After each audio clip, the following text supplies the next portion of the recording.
Unspoken, Unseen, Invisible. My name is Emily Schroeder-Willis, and I'm going to be the moderator for our panel discussion today. When we see or experience something, there's usually a sense of understanding. There's empathy. But when we can't see and we or relate, we often make our own assumptions. Our world is filled with people suffering from chronic illnesses which are not visible to those around them. These illnesses can come with a name: depression, anxiety, bipolar disorder, chronic pain, chronic fatigue, ADD, ADHD, epilepsy, multiple sclerosis, Crohn's disease, PTSD, HIV and AIDS, diabetes, rheumatoid arthritis, and even infertility. But sometimes they don't. These invisible illnesses are often shrouded in shame, embarrassment, guilt, hopelessness, and fear. In spite of the fact that these conditions aren't talked about, the Center for Disease Control states 25% of US adults have a mental illness. And based on research numbers from 2012, that half of all adults have at least one chronic illness. So based on this, one would assume there'd be a lot of discussion, a lot of awareness and empathy around these topics, but they still tend to remain in the shadows. Additionally, artists are often expected to suffer for their work. The French writer Gustave Lanson states, "There's no art without commitment and suffering." This statement is often a mantra, or at least a measuring stick for artists. And I don't understand why we have to believe this. We work in the studio out of passion, out of creativity, and sometimes out of fear. Our studio can become a hiding place for us, a place to bury our wounds and pretend that the outside world is as invisible to us as we are to it. Yet this suffering of an artist need not be counterpart. We don't need to suffer this silence, feeling that it's our duty as artists. The studio can also be a place of healing, a place where hands can create stories that our mouths cannot yet speak, and a space where the invisible becomes visible. In this panel, we have three marvelous artists, each living with an invisible illness, who want to share with you their pain, their stories, and their hope. First, we have Jamie Bates Sloan, who's a sculptor living and working in Helena, Montana. Jamie received her MFA from the University of Kansas and her BFA from the University of Central Missouri. Her work addresses the fragility of the human spirit in relation to her family's history with physical and mental illnesses. Ashley Christelis is a 45-year-old South African female living with bipolar disorder and rheumatoid arthritis. She's been working with clay for 22 years. She lives in Johannesburg with her two sons, where she runs a ceramic school for adults and children. And lastly, we'll have Sarah Morales Morgan, and she's an artist from San Jose, California, and Hartselle, Alabama, and is currently based in Baltimore, Maryland. She earned her master's from Edinburgh University of Pennsylvania and her bachelor's from the University of South Alabama. Her artwork explores her notions of identity and home through the creation of illustrated ceramic sculptures. Please join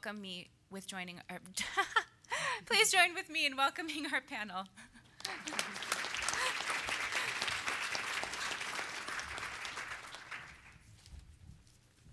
Hello, everyone.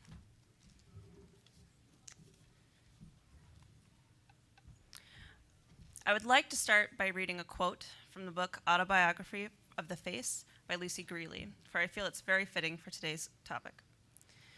Sometimes the briefest moments capture us, force us to take them in, and demand that we live the rest of our lives in reference to them. As a child, I was coined a worrywart. I worried about every little thing. In fact, on my first day of kindergarten, I recall having a meltdown on the school bus that was taking me home. I couldn't fathom how the bus driver could possibly get me home, and I was just in a full meltdown. I was convinced I was going to be lost forever. As I got older, I developed more anxious behaviors. Every night before bed, I would meticulously lie out my clothes, not because I was organized, but because I was worried I wouldn't be ready in time for school the next morning. The night before a big test, I would have my mother quiz me while I paced the floor, desperately trying to memorize all the answers. And then I would lie in my bed reciting the answers until I finally fell asleep. I have come to the realization that a lot of these behaviors were perhaps coping mechanisms, ways for me to find stability and control when I wasn't finding it in other areas of my life. In high school, running was my passion. I trained before and after school, and I was in the best shape of my life. But my senior year, this mysterious thing kept happening during races. I couldn't breathe, my heart was beating rapidly before I even got one lap in, and I would often end the race on the side of the track in tears, desperately trying to catch my breath. I knew deep down inside this was something mental, but my coaches, trainers, and my parents insisted that it was a vitamin deficiency. I thought I was just being weak. I had no idea that what I was experiencing were panic attacks. Because I couldn't finish a race, I felt absolutely worthless. I began looking for ways out. I recalled driving my car and thinking, what if I just drove off the road? What if I gave myself a real reason not to run anymore? This is what I recall my first true experience with depression. My home life wasn't ideal. My mother struggles with the same anxiety and depression that I do. And when I'm at my worst, it is uncanny how similar we are when she is at hers. My father also suffers from depression. They both chose to deal with it in different ways. Some of their methods of coping weren't the healthiest, but this caused a lot of strife between the two of them and created a rather tense environment at home. Death seemed commonplace in my family, and one might have thought our familiarity with the local funeral homes and hospitals odd. It's strange to think back to my childhood. I never thought it abnormal, the amount of death in my family. When I was in college, I had asked my then boyfriend to come with me to my family funeral. He admitted that he had never been to one. I was shocked. Was I the weird one, or was he? At this point, I began to question my familiarity with the funeral homes and hospitals, and my obsessions about my own health and mortality formed. The death of my grandmother when I was about 7 years old was a tough one. She was young, only in her 50s, and had such a vibrant and bubbly personality. To see lymphoma slowly take her life was really hard. When my Uncle Mark passed away in 2011, I was absolutely heartbroken. He was diagnosed with lung cancer a few years prior and had surgeries and chemotherapy to eradicate it. He went into remission for a short while, but it came back in the form of a brain tumor. He was like a second father to my mother. She lost her father when she was 7 to cancer as well. And he was like a grandfather to me. He was everything I wanted to be. He was smart, he was well-traveled, an amazing teacher, and loved by everyone that he met. His passing is the reason why I'm making the work that I'm making today. My older cousin Nathan committed suicide when I was 12. I still remember the bone-chilling shriek that came from my mother when she received the phone call, and I remember that his funeral being the first in which I really cried. When I was in my early 20s, my younger cousin Corey died in a car accident. My brother and I were only 2 years apart, and Corey fell dead middle in the center. We were all very close. I had found out about his accident when I woke up to about 20 frantic voicemails from my parents telling me to get to the hospital. He passed away a few hours after I had arrived. It's these sort of traumas that are most likely the root of my anxiety to this day. My anxiety and depression are often set off by big change in relationships, and locations mainly being my biggest triggers. Moving to Montana was quite possibly the biggest change yet. The last 2 years have been very difficult, and I have experienced my lowest lows by far. In September of 2017, I had hit my breaking point. I wasn't sleeping, I wasn't eating, and I cried nearly every day. I thought to myself, I don't have to live like this. I can't spend the rest of my life feeling this terrible. I felt if I didn't do something, I was never going to feel like myself again. So with the support of my amazing husband, and some really amazing friends, I decided to begin seeing a therapist and figuring out the proper treatment in order to feel alive again. And I'm happy to say it's working wonderfully. Now that I'm feeling mentally healthy and have the proper tools to deal with my anxiety and depression, I feel the need to advocate for others struggling with mental illness. Until recently, this part of my life has been something that I've been very quiet about. I didn't want to seem weak or problematic, and many of my close friends and family didn't even know I was suffering. So I'm hoping that being more open and honest with you today, I can help to end the stigma and maybe give others the courage to be a little more open and honest too. Thank you.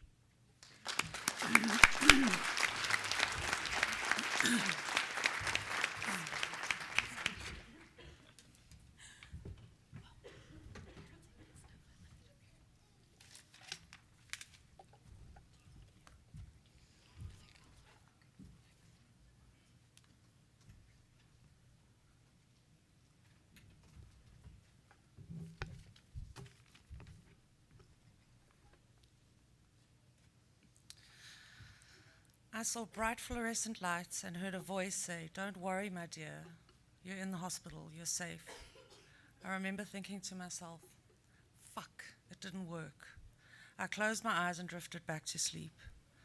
I was an 18-year-old art school student who had just taken an overdose and very pissed off that they had found me and I was still alive. All I wanted to do was die. I spent the next 4 months in the psychiatric ward. This was in 1990, the first proper diagnosis of bipolar disorder. Before that, I was just a moody teenager. Bipolar disorder is a mental condition marked by alternating periods of extreme elation and depression. I prefer to think that I feel very deeply on both sides of the spectrum. In the 90s, they used the pink drip to admit you into a psych ward. It was a cocktail of antipsychotics and sleeping drugs, and boy, did it work. I loved it because it made me feel dead without the commitment. I remembered my mantra as being, "There are too many people in this world, please just let me die." I was also anorexic and I refused to eat. The first 2 months were hell as they were trying out all sorts of medications on me. After 3 months, there was no progress, so my mother agreed to electroconvulsive shock treatment. It wasn't fun. They put you under general anesthetic, they shock your brain, and you wake up with a massive headache. There are memory blanks from this time, but one thing I remember very, very clearly was walking into the male ward and seeing a patient with a lump of clay on his hospital table that he was sculpting. It was the first time that I'd felt in a very, very long time. I was intrigued. I had 8 of those ECTs every second morning for 2 weeks. There was a definite shift in my mood, and I had become friends with Paul, who had the clay stash. So I managed to stabilize, left hospital, and started working with clay as a therapy. I then went on to do an apprenticeship for 4 years full-time. I was also in intensive psychotherapy and under the watchful eye of the psychiatrist for a good 6 years. I would cut myself to feel. I had my ups and downs until I was hospitalized again 12 years later in 2002. I have come to know this illness intimately, and I'm more aware of its intricacies. Up until last year, I had been hospital-free for 5 years in a row. That's quite something for someone who's hospitalized 3 to 4 weeks annually. The reason for the most recent hospitalization is that I have developed rheumatoid arthritis, an autoimmune disease where the autoimmune system attacks healthy tissue. Rheumatoid arthritis is a chronic progressive disease causing inflammation in the joints and resulting in painful deformity and immobility, especially in the fingers, wrists, feet, and ankles. These 2 diseases compete for center stage with me, and my medications clash. So I'm proud to say I'm the owner of 2 neurological disorders. My 2 sons have seen me in various states. They now understand this disease to a degree and will often be the ones to point out my behavior in a kind and gentle way. They always witness that I come back, and I come back well. Ultimately, they are my strength. I am primarily a thrower, so when the rheumatism flare-ups started happening in my hands, I had to make a plan. It's too sore to throw. So I moved to some coiling, and these sculptures and vessels emerged, resembling my bandaged fingers. The wrapping of my fingers really helps with the pain and inflammation when there is a flare-up. The stitched bandage vessels the stitched bandage vessels give me a sense of acknowledging the wound or pain and the stitching up and bandaging of something damaged in order to heal. There are days when I simply cannot work, and days where I am terrified whether I will ever work again. These diseases are like time bombs waiting to go off inside of me, and I try my best to acknowledge that they're there. And all the thinking I do in my head, I try to counteract with listening to my heart. This helps me get out of my head. It's calming and centering and can bring me back to my authentic self, even if it's just for a moment. Along with my medication, I now meditate, and my mantra now is, may we be free from suffering. May we all be free from suffering. Thank you for listening.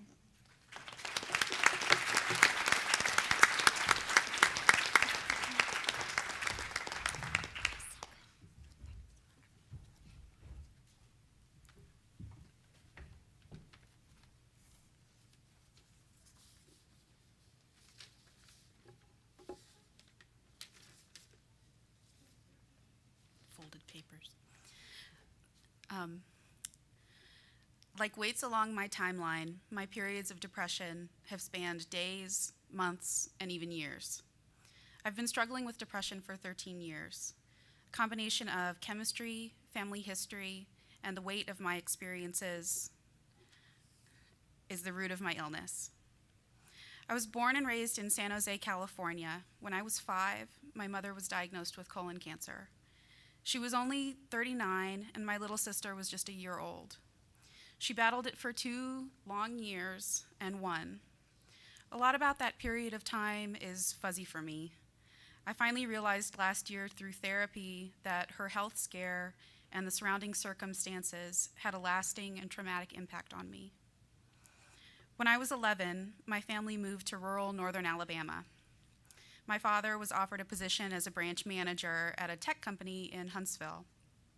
The cost of living in Alabama is much lower than California, so my parents decided to move about an hour south, where we lived in a huge house on a large wooded property. Sounds great on paper, but living in Alabama turned out to be a much bigger culture shock than we were prepared for.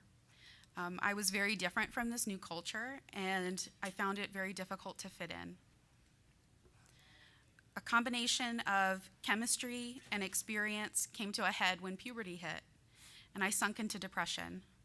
It took a while for my family to recognize that I was in fact depressed and not just an emotional teenager.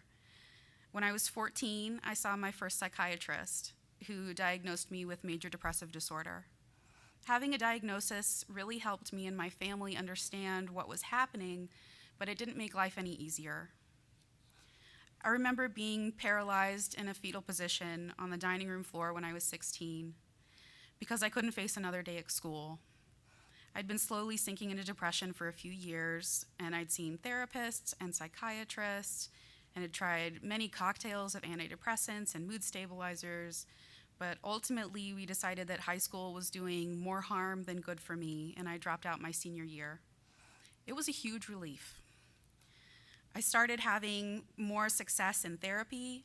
I got on an antidepressant that worked for me, and I reached a decent period of mental stability and happiness. Within the year, I got my GED, I enrolled in college, and I moved out. I'm grateful to my mother for the sheer amount of patience and trust that she placed in me, and I think that that was one of the hardest things she's ever done as a parent. College was exciting. I felt good most of the time, not all the time. But I fell in love with ceramics and with art history. Unfortunately, through the busyness of my final semester, I let the prescription lapse for my medication. I went through serious withdrawals while trying to finish my BA thesis work. I had to bring these huge sculptures home and work on them on the floor because my vertigo was too severe to stand. With support, I thankfully got things sorted out, but I learned a really hard lesson. In 2013, I took the leap and went to graduate school. My husband and I moved from Alabama to Pennsylvania and started fresh. We had a really rough transition. My husband battles with depression and anxiety as well, and our relationship has always been a delicate balance of dependency. We take turns leaning on each other when the load becomes too heavy for one or the other of us, so we've become dependent on each other in many ways.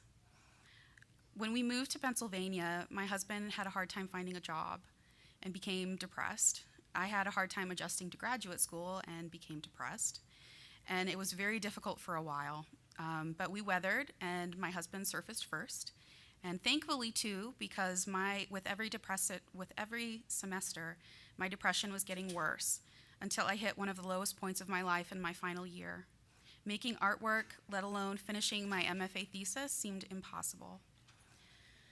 With the help of my husband and my therapist, during the last semester, I started seeing a new psychiatrist who prescribed a new antidepressant, and this drug changed things dramatically for me.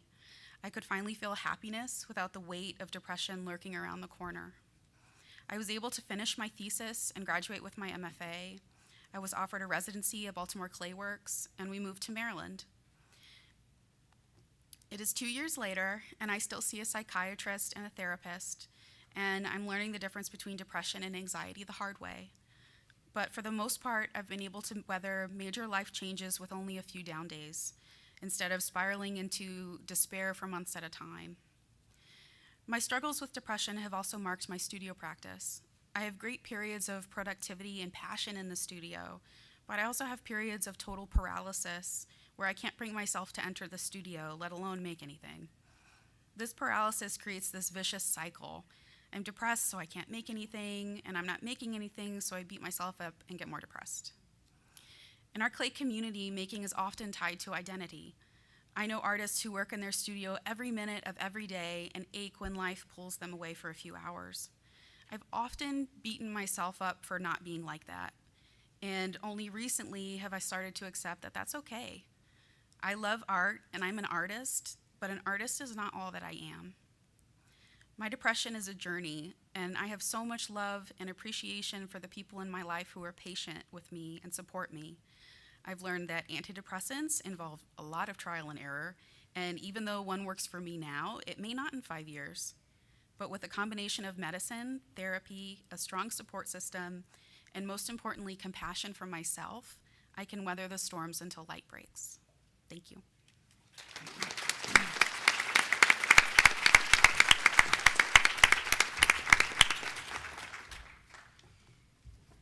Thanks, ladies. So we're going to do a few minutes or 20 minutes or something like that of some time for just me to ask them a few questions, and then after that, we're going to open it up for Q&A from the audience. So one of the questions that I like to ask of you ladies is, what have been some of the biggest challenges you've faced with having an invisible illness? I would say that the hardest thing was like figuring out a name for what I was feeling a lot of the time. Like I feel like I discovered what anxiety and depression, or that it was affecting me, like really late in the game. I mean, 32, that's pretty late in the game. But now it's kind of interesting because now I have like a name for some of the things that existed. You know, I remember having an anxiety attack in grad school, and I like couldn't feel my fingers. My fingertips were numb, and I went to the doctor, and they did EKGs and all this stuff, and they're like, we can't find anything. I don't know what's going on. And it turns out it was just a panic attack. Yeah. I'd say myself. When I get depressed or anxious, I really get in my own way, which I talked about a little bit.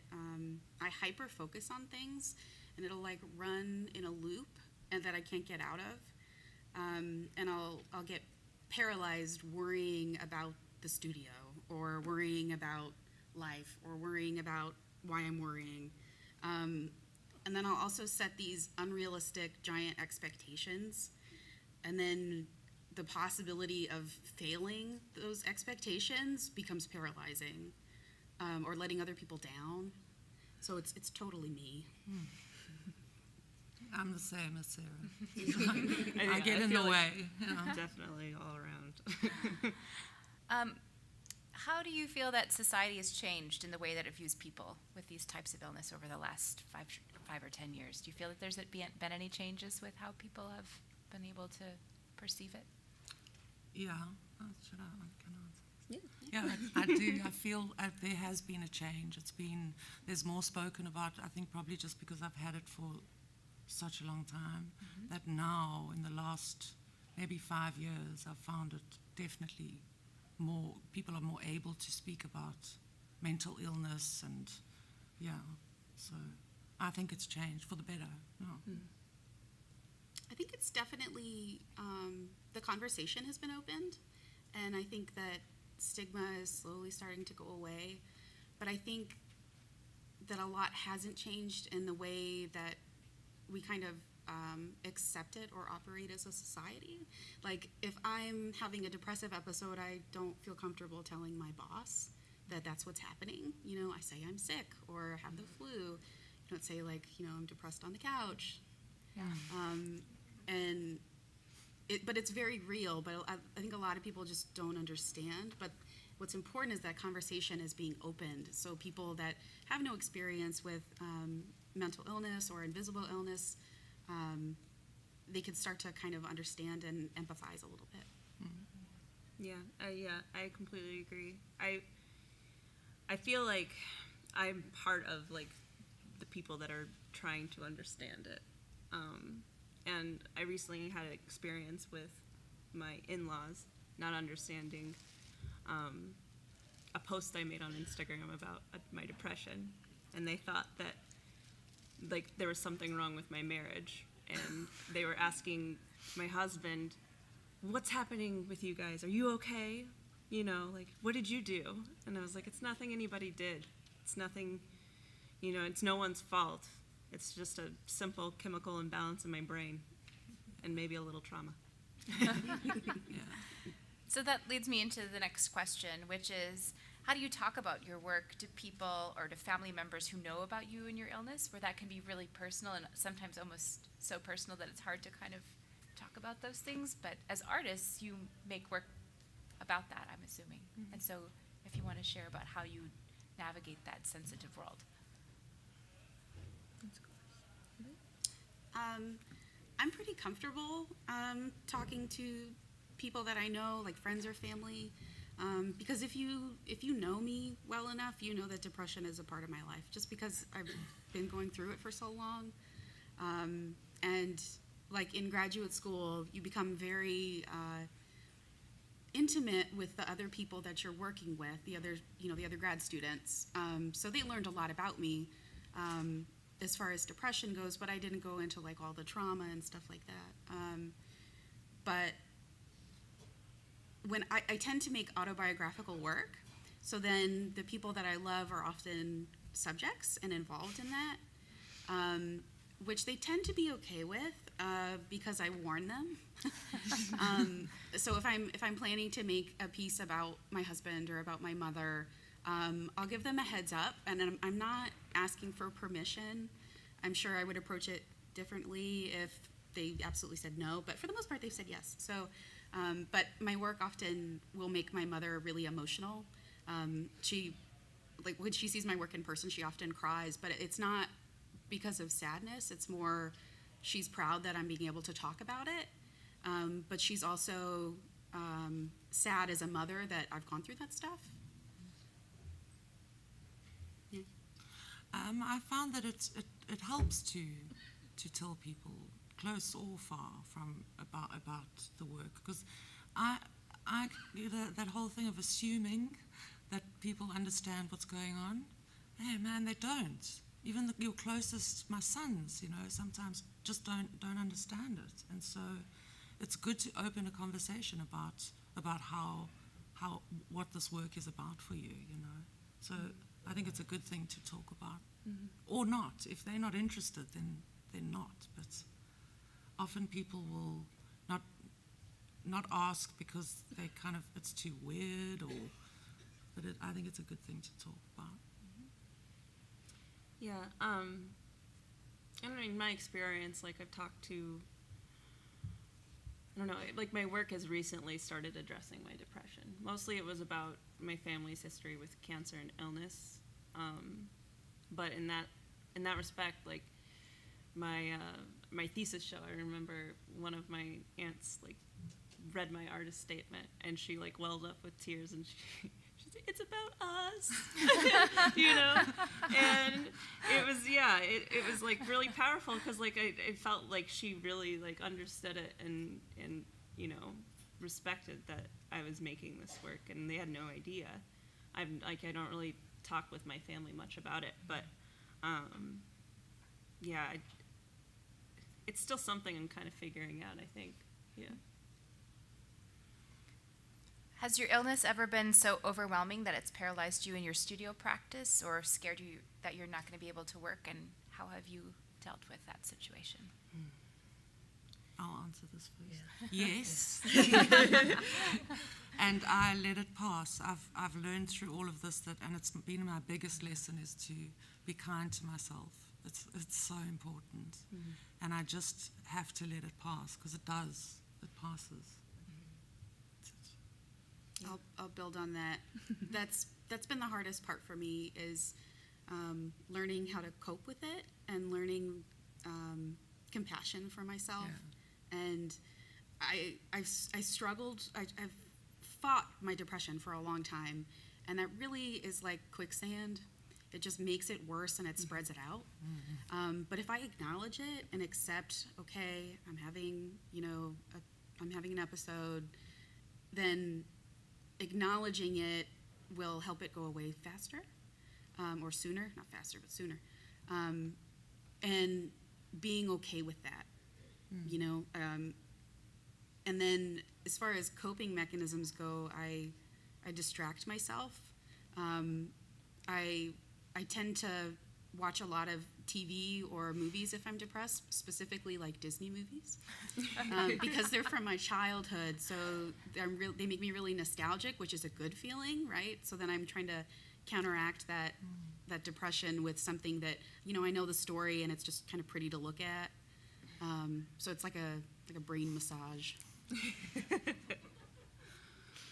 Yeah, like I feel like I recently experienced like that feeling of like Sarah was saying earlier, when you're depressed, you don't want to go to the studio, and then because you're not in the studio, you become more depressed because you're mad at yourself for not getting anything done, and you're setting up these expectations for yourself and these goals, and you're missing them every time, and it just gets worse and worse and worse. But yeah, remembering that it will pass. I mean, the last time like I had an episode, I was just like, this isn't going to pass, and that's like what drove me to like find help, because I was like, I'm not gonna be able to make anything ever again if I don't. Yeah. What have been ways that you've found a good support system or access to treatment or care, and what are the tools you guys use to cope? I know you guys have kind of touched along that maybe, but if you want to give maybe a few more specifics. First. Yeah, like finding the right medication did wonders. It was amazing. Like for a long time, I thought like taking medication would make me a different person, but I think it just made me a better version of myself. Also, just having friends that understand and are willing to listen. And I also think like having a support system of other friends that are struggling with the same things. That's really important. Like we support each other, and they're the reason why I found help, like recommendations to doctors and therapists and things like that. I mean, like Beth just like, it's like, I'm gonna make you go to my therapist, and she drugged me there and sat with me my first appointment and introduced me to her, to Randy. Randy. Yeah. But yeah, like having a strong support system and people who understand what you're going through, I think is really important. Yeah.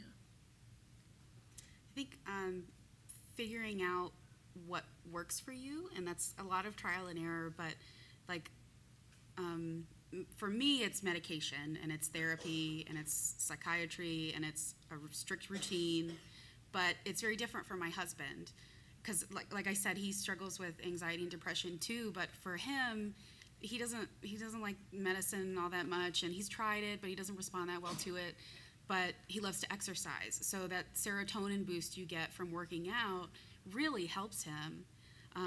And he saw therapists on and off and didn't have a great experience with it, didn't want to try it, and then he had a really dark episode and I had him go to somebody new who suddenly he's clicked with. And that is so important. If you see a therapist and you don't vibe with them, you're not going to accomplish anything, and you need to like acknowledge that, and it's okay. It's just a relationship, But when you find somebody that you really jive with, it can really do wonders. Yeah. But that's not right for everybody, you know? You got to figure it out. What do you know now that you wished you had known maybe earlier on in your journey? What anxiety and depression were. that I was, like, you know, having issues with it from a time, like, I think I was 16 when I first experienced it, and, like, it took 16 years to really, like, nail it down and figure out how to handle it. And yeah, I think just understanding the disease and that medication was okay, and that it's not a weakness or a moral failing because I'm seeing a therapist and on medication to make myself better. Yeah. Self-care. So self-care is a big one. I never used to take care of myself other than take medication and listen to the doctor, which is important, but I also, you know, having a good hot bath and eating some food. I'll go days without eating, and that sort of thing. Self-care is so important. Patience and compassion for myself. It's easy to say that impatience and self-loathing don't get you anywhere, but it's different to come to that realization on your own, and that recognizing that depression is probably something I'll struggle with my whole life, and I have to accept that, and that's okay, because a lot of other people do too, and if we talk about it, you know, hopefully I could have felt okay sooner. Does that make sense? Yeah. So hopefully by us talking about this today, maybe other people who don't feel okay right now or don't feel comfortable can know that there are other people that are dealing with it too. So my last question for you ladies before we open it up to a Q&A is, what other people or artists or musicians, poets, writers have been speaking to you about your illness, regardless of if that was their intent to work, people who maybe have helped you through a tough time? I like I was talking about Beth Kavanaugh, like, obviously her work speaks to me, but, like, just being in the studio at 740 with her and getting to know her and understanding that we deal with a lot of the same things has really been amazing. Comedians, oftentimes they struggle with the same things that we do. Maria Bamford is my favorite, like Lady Dynamite. I remember I was in bed for like 2 days because I was depressed right after we moved, and I watched the entire season of that show and was like, oh my gosh, this is incredible. Like, she's putting a funny spin on this, and it's like really great. And she was just, you know, speaking about her own experience. And then we've talked about this a lot, but the podcast, The Hilarious World of Depression, it's honestly one of the things that made me get help. Like, listening to people who, like, also spent 32 years of their lives finally in figuring it out later on, you know, it was really incredible, like, just listening to their stories and being like, okay, yeah, if they know how to deal with this and they can deal with this, I can too. But it's presented in a really funny and entertaining way. Yeah, it's great. Because he only interviews like comedians or entertainers. It's excellent. It's excellent. Music helps me a lot. There's this song of Monsters and Men called Little Talks that was really popular for a while, but I still listen to it a lot. And it's about this woman that's obviously struggling with something and this man that's trying to comfort her. And it would just, at first it would just make me cry, and I didn't know why, but it's really just making my heart ache. It's really wonderful.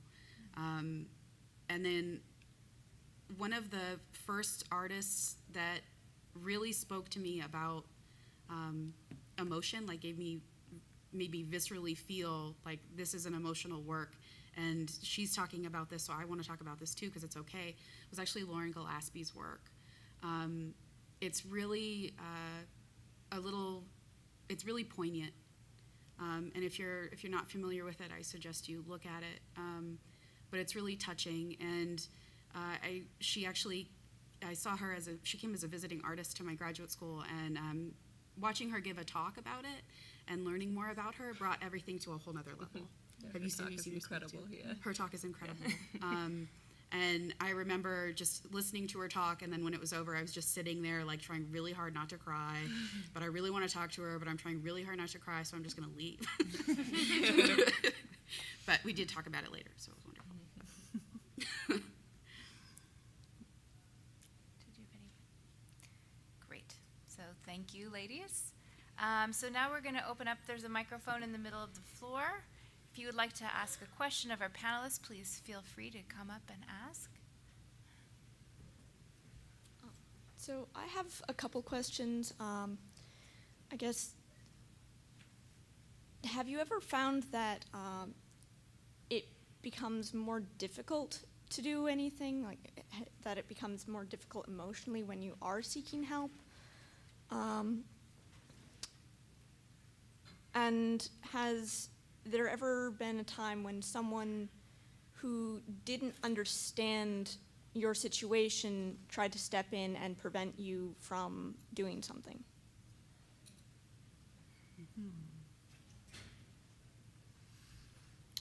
I haven't had anybody try to keep me from doing what I needed to do.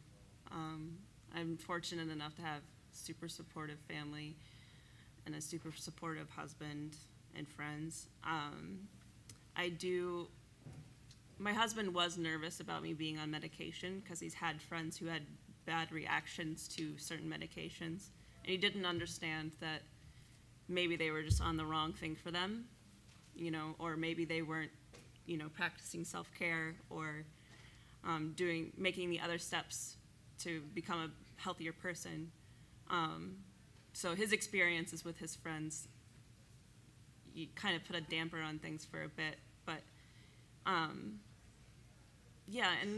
getting stuff done while finding help, it was hard at first because when you start a new medication, it can put you down for like a few days. Like, I remember it was around Halloween, and I desperately wanted to go out to a Halloween party, but I felt so nauseous and tired, and I didn't want to get off the couch, and I was like, I guess I'm just missing out this time, because I knew it was important that I took care of myself and did what I needed to do to feel better. Yeah, during that Lauren Gillespie artist talk I was just talking about, one of the reasons that I was having, I was welling up so much was because I was switching to a new medication. So I was coming off of one, which takes a long period of time, and then I was getting on a new one, which made me cry a whole lot. Like anything, mostly music, like in trailers for movies. You know how it pumps up the music to get you animated, like sitting there crying. It was super weird. So getting that help, there's definitely like a period of transition. Mm-hmm. Was a nice way to put it. Yeah. But you got to be patient through it because it's going to be worth it. Yeah. I've had quite a number of people thinking that I should be taking natural medication, and so that I've just kind of come to terms with the fact that they really believe that works for it may work for them, but I've never seen anyone where it's worked for them. So I used to get really angry and really upset, and at one stage I used to feel guilty that I'm taking all this medication, but actually, you know what, you're not looking after me when I'm having a manic episode, so you can go do what you need to do, Thanks. Yeah.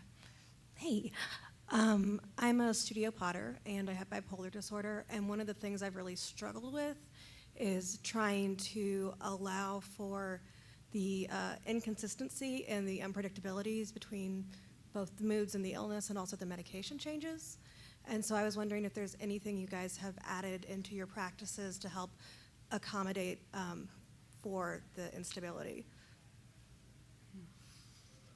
I've learned to pace myself I think it's really important as someone with this illness. We just don't pace ourselves. We just go and go and go and then crash.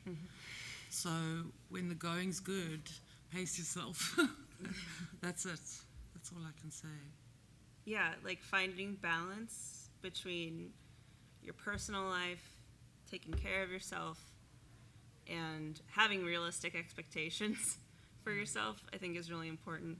And I have found my new favorite thing is list making. Every night before bed, I make a list so I don't lie awake with anxiety at night about what I need to do the next day. I write a list, get it out of my brain, and then I light some candles. I relax a little bit, and then I fall asleep. Yeah. Good. Finding healthy ways to deal with everything is really important. Building in extra time. I know a lot of people that work up till the last minute of a deadline.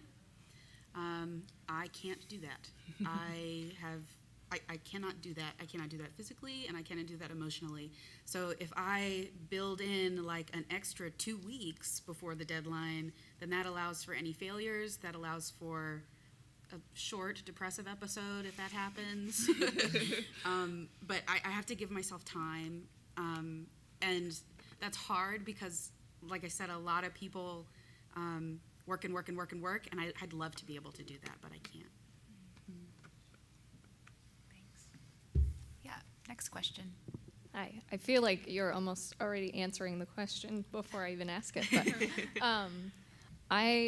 I'm a person that has anxiety, depression, and when I went through school and got my bachelor's degree, I had panic attacks and things like that. And my question is, when things get piled up, or when you you feel yourself really driven to accomplish goals, what are the ways that you kind of balance that with saying, like, I have this thing that keeps that from happening?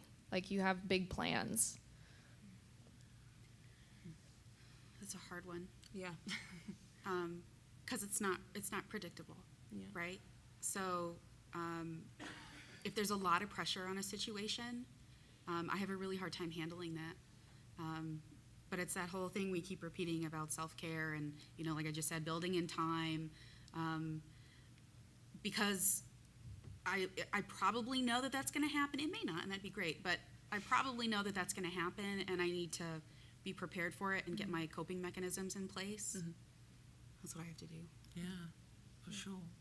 Yeah, and it's important to focus on one thing at a time. Like, just focus on the first thing that you need to get done. Don't, like, I have a bad habit of, like, cycling through, I need to do this, and I need to do this, and it drives my husband crazy because I always say it out loud. And he's like, you do not need to tell me. I'm like, I'm not even telling you. I'm just saying it out loud so it's out there, so I remember. And he's like, you're doing it again, And I'm sure that a lot of my friends have probably experienced it too. Like, shut up. Don't tell us your list. Yeah, quit listing everything. But yeah, I think that, just focusing on one thing at a time, one day at a time, living like in the moment instead of, putting yourself way out there. Like this conference, that was really important, was to make sure I was focusing on one thing at a time because there was a lot going on here. And I think that's really important. Yeah, next question. Okay. Well, in my studio practice, I often find the highest of highs and the lowest of lows will affect my decision making when I'm making a piece. And just the material of ceramics, such a permanent thing.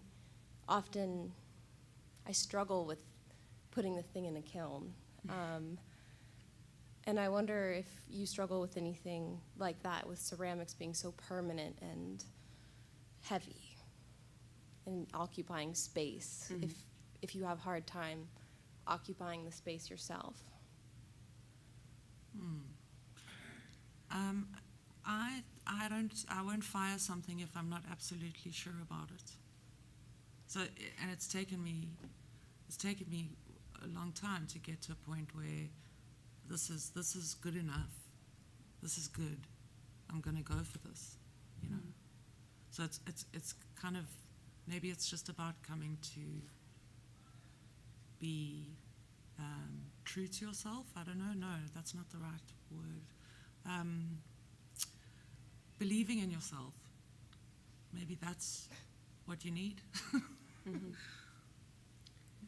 I used to be, I still am with some pieces, but very much a perfectionist. And I work with, I choose materials of ceramics that I know what's going to happen, right? So like, I mean, cracks are unpredictable, but glazes are really unpredictable for me, and I'm not comfortable with that.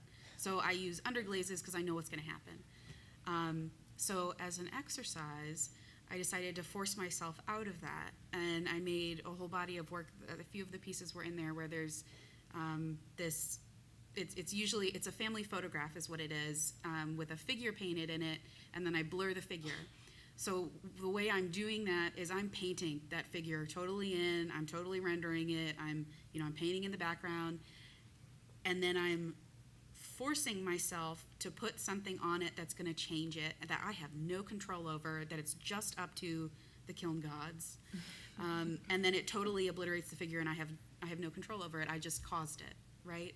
And that was super hard as somebody who wants to be in control, but it was really freeing. Mm-hmm. So if you like try to give yourself a homework assignment and it's really hard, I promise, but if you try to give yourself a homework assignment of embracing the material and its total unpredictability and possible failure, it feels really good afterwards.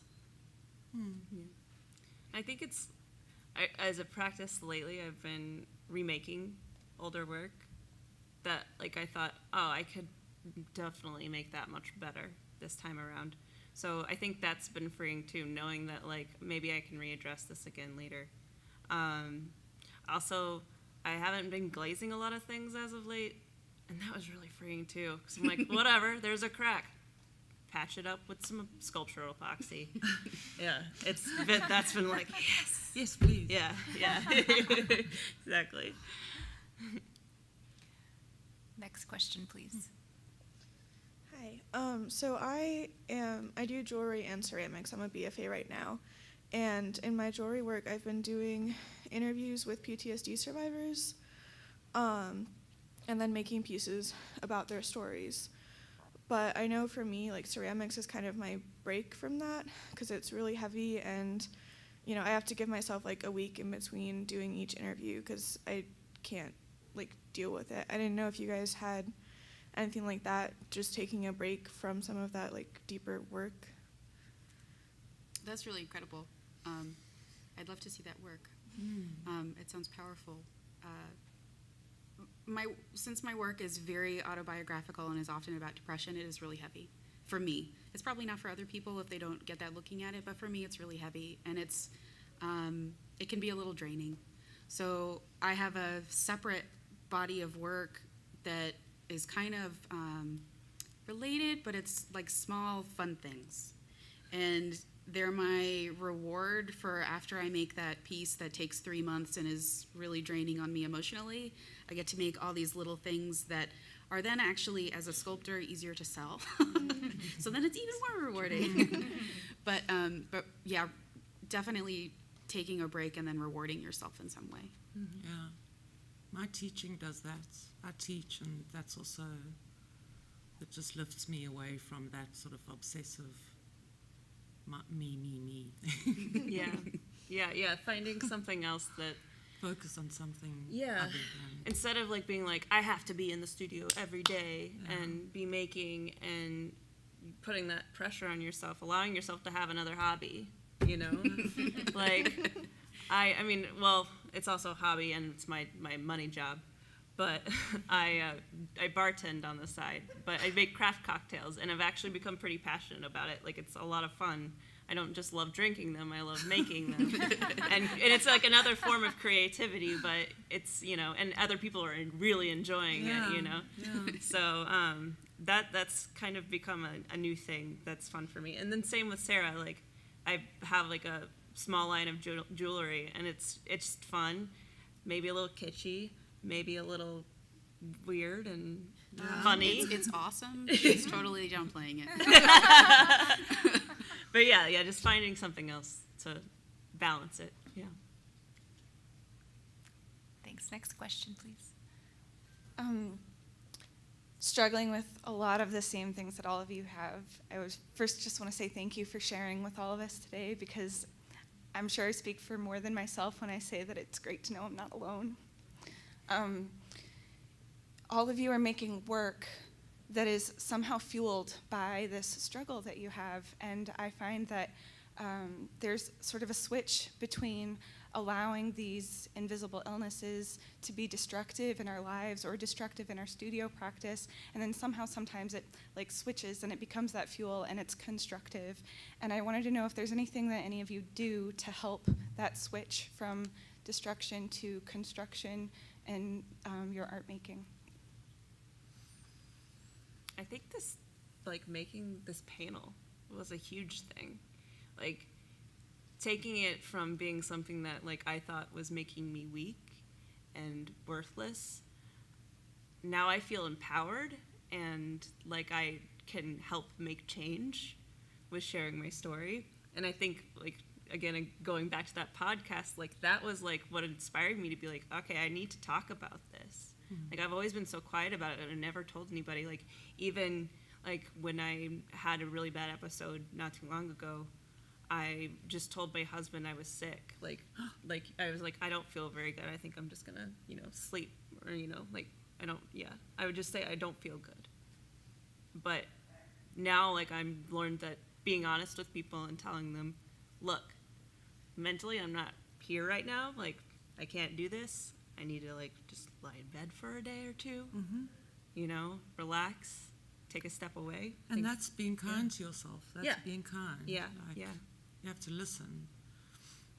I for a long time I made work that was not autobiographical, and making the switch to that was very difficult, and long. It was a long process. And at first, I didn't tell people what stuff was about, even though it would be very personal to me. And then, if somebody doesn't like the piece, then you take it very personally, or if there's a bad critique or something. But you have to separate from that and realize that it doesn't matter, or if, at least for me, it becomes art therapy, right? So I'm taking this, whatever I'm feeling or whatever specific incident I'm thinking about, and I'm putting it into this piece. And like you said, it's becoming constructive. And it helps me. It helps me deal with it, whether I'm thinking about that, whether that's on the surface or not. That can be totally subliminal. But it helps me knowing that I'm making this for me. That makes it more constructive for me. I think also if you're going through all the same sort of stuff as us, there's that thing of, I don't know if you're in therapy. Oh yeah, for years.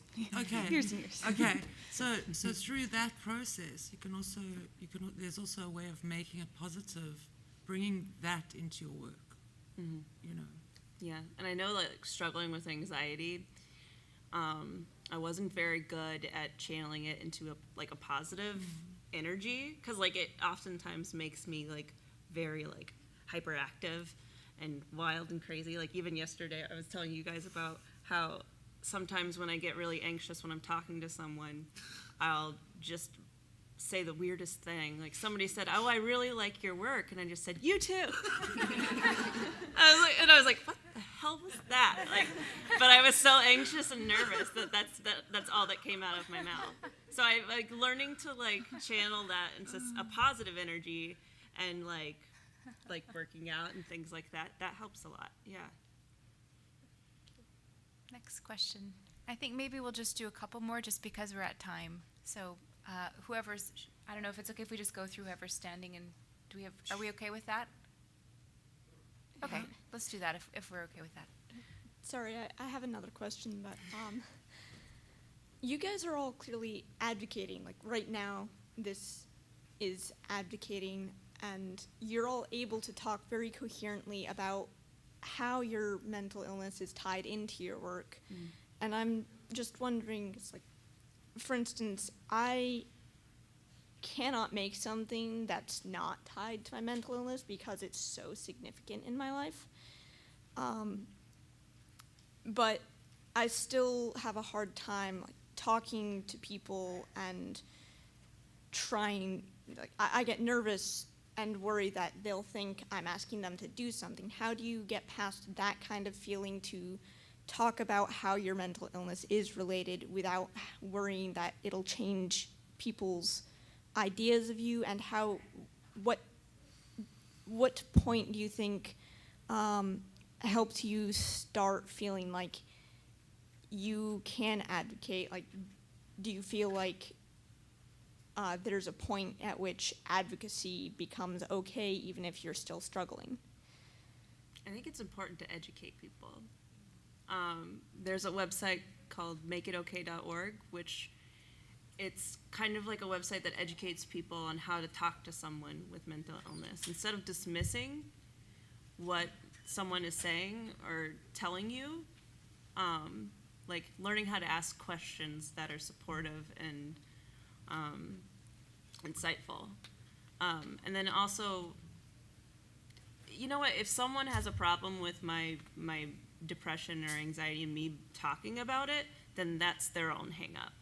That's not my problem. Like, I'm trying to, erase that stigma that, a lot of people have. Like, that's not my problem. It's their stuff. If they've Yeah. got if they've got some sort of deal with what it's their stuff. It's easy to say that, but it's true. Yeah. It's a very personal decision, because I think I understand what you're trying to ask, like making this work that is very personal to you and is about what you're going through in your illness, and then whether that's okay to talk to other people about without seeming like you're being preachy. Mm-hmm.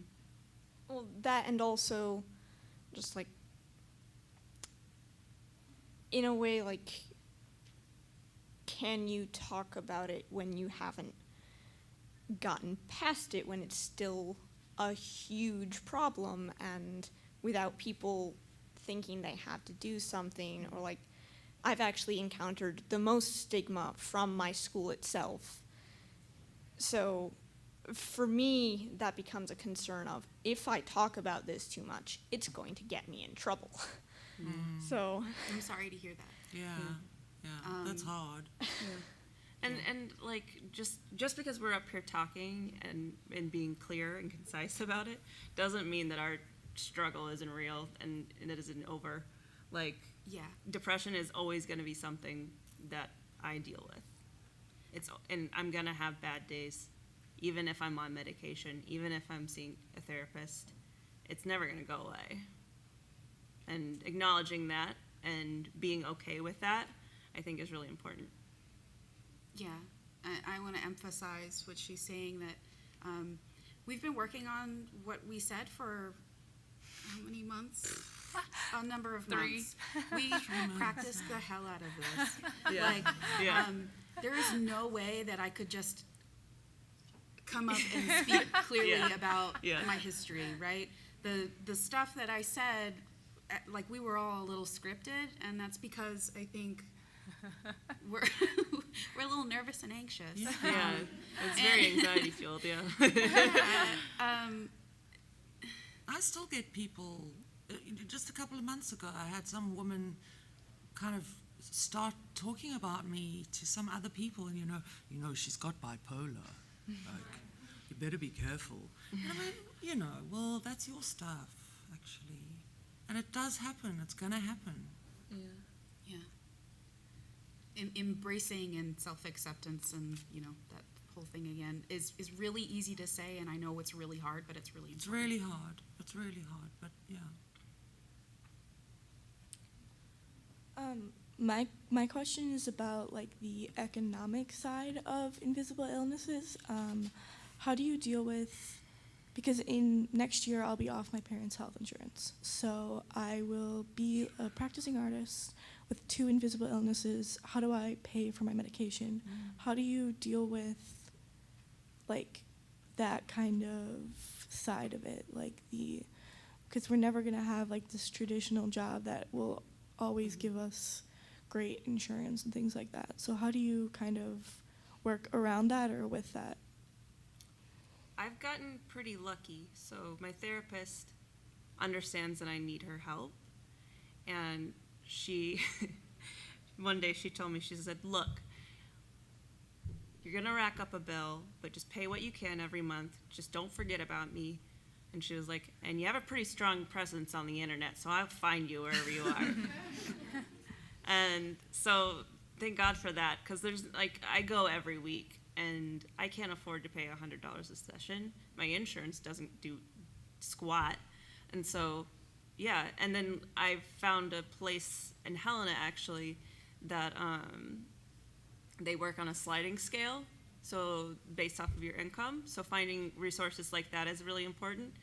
And the pharmacy that they work with, if your insurance doesn't cover your prescription, then they give it to you at cost. So rather than my prescription costing me $70, now it's only $15, which is insane. That's an insane markup. That's Like, amazing. Yeah. Wow. That's an amazing resource, though. Yeah, I'm lucky. I've never heard of that. Yeah, I know, That's but really yeah, you awesome. you gotta look for it. But I think Helena is, or Montana itself is actually really supportive for like mental health. Yeah. Yeah. It's really hard, and there's no easy answer, and then there's no answer that fits everybody. Insurance is really the way to go when it comes for me when it comes to meds. My husband lost his job a few months ago, and I wasn't working because I was a resident artist, and so we lost our health insurance, and I started having to pay hundreds of dollars for a prescription that I used to only have to pay $10 for, and that sucks. That is insane. But when he got his job back, and when I started working again, and we were back on insurance, it really makes a difference. So getting on your own independent insurance, separate from your parent, or because you're going to be done with your parents, it seems like it costs an arm and a leg often. All right, good night. Okay. Well, I guess we're done. Thank you, everybody. Thank you. Yeah. Thank you.